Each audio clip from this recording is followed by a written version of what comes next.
आज सतोपंत महातीर्थ में हमारे साथ पुणे महाराष्ट्र से अनघा अठावले जी हैं।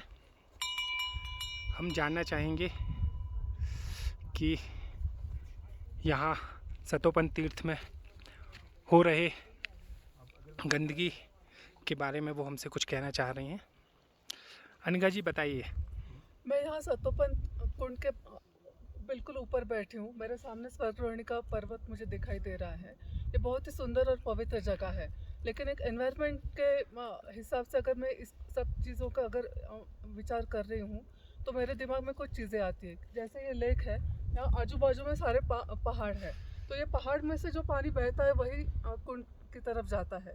इसका मतलब हम यहाँ पे अगर कोई पोल्यूशन करते हैं तो मतलब मैं मेरा हाथ साबुन से धो रही हूँ, लेकिन कुंड की तरफ मेरा धुला हुआ पानी पहुँच रहा है। इसका मतलब मैं अनजाने में ये कुंड के पानी को प्रदूषित कर रही हूँ। तो ऐसे कुछ चीज़ें मेरे दिमाग में आ रही है, उसके बारे में मैं कुछ बोलना चाहूँगी कि प्रदूषण किस तरह से होता है। एक तो हवा का प्रदूषण होता है, पानी का प्रदूषण होता है और ज़मीन के ऊपर प्रदूषण होता है। जैसे कि यात्री लोग बद्रीनाथ से यहाँ तक आ रहे हैं, तो वो क्या चीज़ें शहर से लाते हैं, क्या कौन कौन सी चीज़ें इस्तेमाल करते हैं जिससे प्रदूषण होता है, उसके बारे में हमने सोचना चाहिए। पहली बात तो यह है कि हम इस तरह से डिस्पोजेबल प्लेट्स और बाउल का इस्तेमाल करते हैं, चम्मच भी होते हैं। काफ़ी सारा प्लास्टिक हम इस्तेमाल करते हैं, जैसे कि हमारे दवा का रैपर है, टॉफ़ी और चॉकलेट वगैरह खाते हैं उसके रैपर से, वो सारे हम यही छोड़ देते हैं। तो यहाँ पे हम ज़मीन का प्रदूषण कर रहे हैं।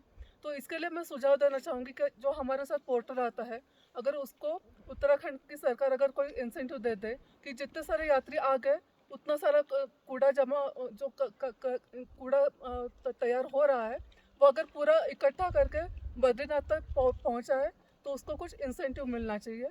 तो अपने आप ये ज़मीन साफ रहेगी और पवित्र रहेगी।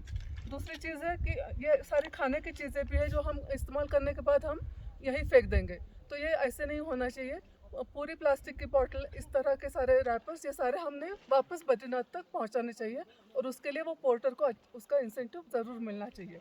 दूसरी बात है कि हवा का पोल्यूशन, जैसे कि मिट्टी का तेल है वो हम यहाँ जलाते हैं, उससे हवा का पोल्यूशन होता है। आजकल साइंस के हिसाब से हमने मतलब इस तरह से हम खोज चुके हैं कि पेलेट का इस्तेमाल होता है। जो हमारे जो सूखे पत्ते होते हैं पेड़ के, उससे बनते हैं पेलेट।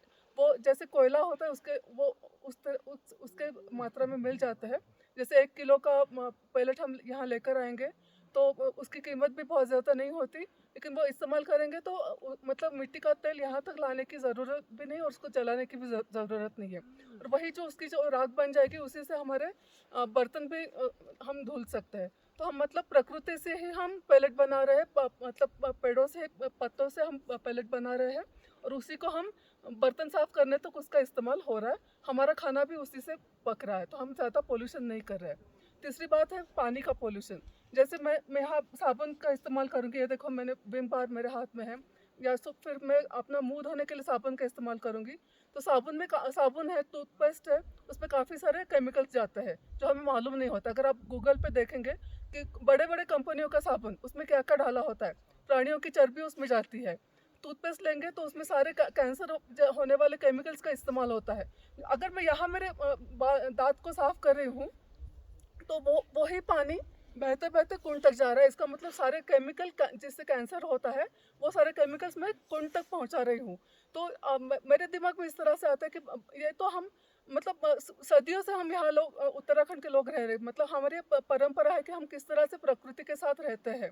तो ये साबुन और टूथपेस्ट ये तो सारे बातें अभी 50 सालों में बन गई। उसके पहले लोग क्या इस्तेमाल करते थे, किस तरह से दंत मंजन का इस्तेमाल होता था, किस तरह से साफ रखने के लिए इस्तेमाल हम करते थे, वो सारी चीज़ें अगर हम मतलब इस एक किट बना जाए कि उसमें से मतलब महिलाओं को उससे काम भी मिल जाएगा, हर एक यात्री के साथ वो किट आ जाएगा।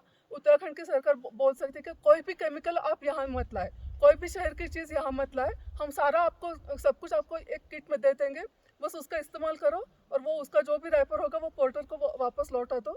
तो हमारी प्रकृति बहुत ही साफ और सुंदर रहेगी, पवित्र रहेगी। मतलब हम जो महाभारत के किस्से यहाँ सुनते हैं वो पवित्रता तो हमारे मन में है, लेकिन हमारी जो जिम्मेदारी है उसके बारे में मैं ये बताना चाहती थी। धन्यवाद। बहुत ही अच्छा सुझाव अनघा जी। ज़रूर इससे आने वाले यात्री आगे सीख लेंगे और इस सतोपंथ महातीर्थ में गंदगी फैलाने में रोक लगाएंगे। जी। बहुत बहुत धन्यवाद।